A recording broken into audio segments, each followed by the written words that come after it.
anyway, we were married, and so then I got to work in archives as a. Well, yeah, I got out of the Army. They threw out the tests. You had to take them over again. So I took it over again, and I took the top off of it anyway, because I was, a history major. So I took the top off the test, and then they gave the exam again, but I was already working as a teacher. So I took the exam again. I did all right. So I was still looking for a job, and the Army had trained me to be. It gave me good training. We were good. You don't fool around with the Army. The Army trains you. You're good, or out you go. You lose your rates. I was very good. I was at the top of my class, or near the top. And so the job came open at Walter Reed. So I got it. So here I work as a top technician at Walter Reed. By this time the war is over, and things are changing, So it's 1946, 47. We were married in 46. By that time it's 47. And the war is over, and they're starting to readjust, the country's starting to readjust to the war. And, Jesus, it's hot in here. And it's all right, it's okay, let me cool off. Okay. So, they needed technicians, because all the veterans, all these guys coming back wounded, they needed care. And, so we were in demand, so the job came open at Walter Reed, and I got it. So here I am, X-raying all the top notch. Eisenhower wasn't the only general. I X-rayed also the general was the head of the what's his name? Head of the atom bomb project, whatever his name. Oppenheimer? Not Oppenheimer. Oppenheimer was not an army man.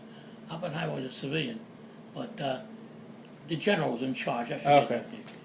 You read the history there, his name will be right there. And I X-rayed a lot of those guys. I X-rayed Merrill and Merrill's Marauders, you remember the story of Merrill's Marauders? Frank Merrill? Yeah, it was Frank Merrill, I think it was. And I X-rayed all those guys. And then comes Eisenhower. Hey, who else going to X-ray Eisenhower? Come on, hey. They needed the top guy. The top guy walks in. So I X-rayed, I spent 2 mornings with him. Wow. General Eisenhower. Yeah. 2 mornings with him. And X-rayed him from head to foot. And he was a real good. You can see why he was general of the Army. I think I told you this story 1,000 times. I haven't heard it. I'd like now to. Listen to it, because the old man's memory's starting to get bad here. I'm getting real worried. But this is, I got this story straight. He came on through, and so I get the ticket. It's General Eisenhower. Oh, okay, so I took. But I noticed right away when we were walking down the hall, he was a few steps ahead of me, and I was behind him. And here comes this little old lady. Oh, General, it's so good to see you again, blah, blah, blah. Why? It's good. And he didn't know her from Adam. But he treated her like she was his own mother. He was so sweet with her. He was so nice and so gentle. He was so kind and gentle the way he handled her. Oh, my God, she was probably the wife of some general that he worked with in the Philippine Islands when he was there, But he worked in the Philippines. But we occupied the Philippines after 1898, the Spanish-American War. And so we had the Army over there. And so he handled her so gently. I couldn't, so wonderful. That's why he was general of the Army. Because he knew how to work with people. He was this little old lady. And he didn't brush her off. Yeah, good to see you again there. No, he just took time and he just talked about that, And, so then I had I had to test him for gallbladder. Okay. So he had gallbladder. So I gave him for gallbladder. They gave him what they called it was a medicine that they called iodophenophthalein, and he had to drink the darn stuff, and they would settle in his gallbladder, and it would show up the stones, gallstones. So I gave him the medication, but in order to see the medication on film, you had to give him some very, very fatty diet in order for the gallbladder, because the gallbladder works on the fat. So to dispense of the medicine, you had to give him a very thick thing. So I gave him a milkshake like you have at Christmas time, and that's very rich. So I gave him he put it, who the heck? That's a real GI. it's disgustingly rich, but it empties out the gallbladder. They show that it says gallstones. It's going to show them. They show up like a bunch of little marbles in your gall. But he reacted just like a soldier would react. So I knew that he was genuine. So when I got finished with him on the second day, I said, "General, may I have your autograph, please?" I'd worked with him, and he said, "Sure."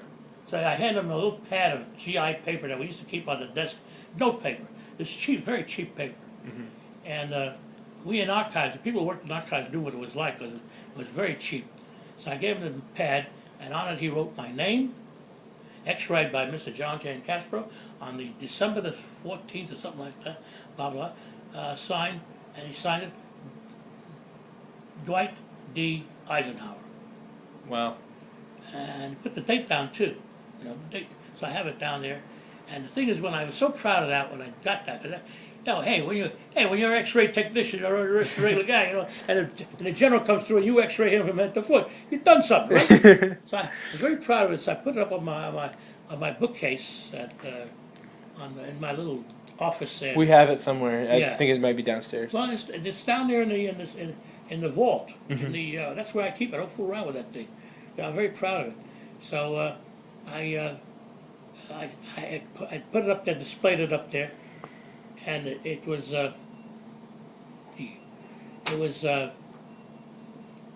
warm weather, it was sunny weather, and the sun was shining on the paper, and it started turning it brown, which it will do with cheap paper. Mm-hmm. So having worked in the archives, I knew that's bad. So I took it out of there right away, and the people down in the archives were kind enough to encapsulate it for me. So I got that thing encapsulated. So it's good forever, understand? Mm-hmm. Now you're going to get that thing. Those papers pass on to you. Because I think since you're the one who's interested in history, I want to give you the history stuff. Sure. So I told your mother, I haven't written anything down. I told your mother, that's what I want. So it's up to her now, up to her and you. So anyway, it was turning the paper yellow real bad. So I had it encapsulated, and now it's preserved forever. Wow. So you got it.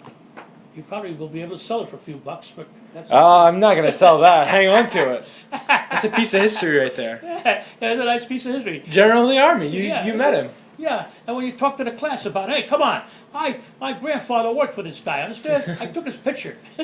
Not picture. So, yeah, you'll have that in perpetuity. In perpetuity or whatever they call it.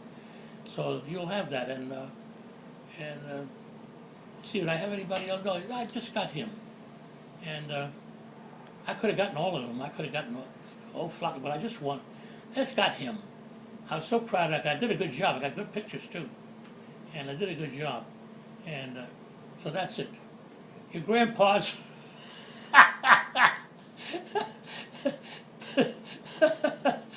X-ray General Eisenhower. I get a kick out of it because...